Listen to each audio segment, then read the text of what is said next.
2026 കേരളത്തിൽ ആര് അധികാരത്തിൽ വരും? പല സർവേകളും വന്നും പോയും ഇരിക്കുന്നു. ചില സർവേകൾ പുതുക്കിക്കൊണ്ടിരിക്കുന്നു.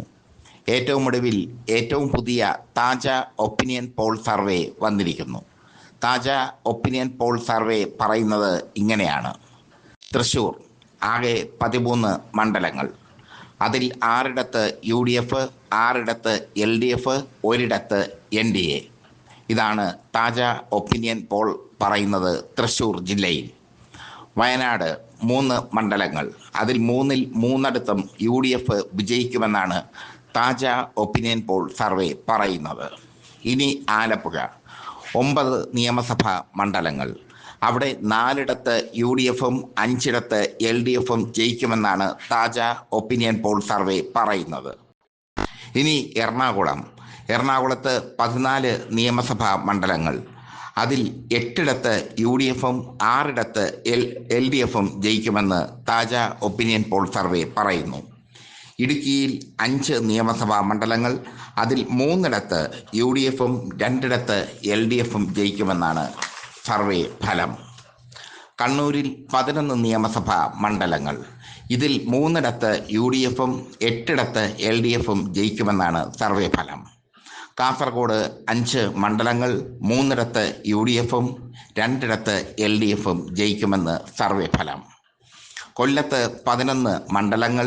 അതിൽ 5 UDFും 6 LDFും ജയിക്കുമെന്ന് സർവേ ഫലം. കോട്ടയം 9 നിയമസഭാ മണ്ഡലങ്ങൾ. അതിൽ 6 UDFും 3 LDFും ജയിക്കുമെന്നാണ് സർവേ ഫലം. കോഴിക്കോട് 13 നിയമസഭാ മണ്ഡലങ്ങൾ. അതിൽ 7 UDFും 6 LDFും ജയിക്കുമെന്നാണ് സർവേ ഫലം. മലപ്പുറത്ത് 16 നിയമസഭാ മണ്ഡലങ്ങൾ. അതിൽ 14 UDFും 2 LDFും ജയിക്കുമെന്നാണ് സർവേ. പാലക്കാട് 12 നിയമസഭാ മണ്ഡലങ്ങൾ. അതിൽ 6 UDFും 6 LDFും ജയിക്കുമെന്നാണ് സർവേ. പത്തനംതിട്ടയിൽ 5 നിയമസഭാ മണ്ഡലങ്ങൾ. അതിൽ 3 UDFും 2 LDFും ജയിക്കുമെന്നാണ് സർവേ. തിരുവനന്തപുരത്ത് 14 നിയമസഭാ മണ്ഡലങ്ങൾ. അതിൽ 6 UDFും 8 LDFും ജയിക്കുമെന്നാണ് സർവേ. ആകെയുള്ള 140 നിയമസഭാ മണ്ഡലങ്ങളിൽ 77 സീറ്റുകളിൽ UDFും 62 സീറ്റുകളിൽ LDFും 1 സീറ്റിൽ NDAയും BJP നേതൃത്വം നൽകുന്ന NDAയും ജയിക്കുമെന്നാണ് സർവേ. പക്ഷേ ഈ സർവേ വരുന്നത് വോട്ട് വിവാദവും വോട്ട് തിരിമറി വിവാദവും കള്ളവോട്ട് വിവാദവും ഒക്കെ ഉണ്ടാകുന്നതിന് മുമ്പാണ്.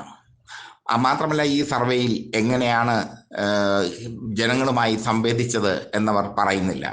ആരെയൊക്കെ സർവേയിൽ ഉൾപ്പെടുത്തി എന്നതിനെ പറ്റിയും പറയുന്നില്ല. എന്നാൽ അവർ പറയുന്നത് കേരളത്തിലെ 14 ജില്ലകളിലും പ്രതിനിധികളെ അയച്ച് ജനങ്ങളുടെ ഒപ്പീനിയൻ എടുത്ത് അഭിപ്രായമെടുത്ത് സർവേ നടത്തി എന്നാണ്.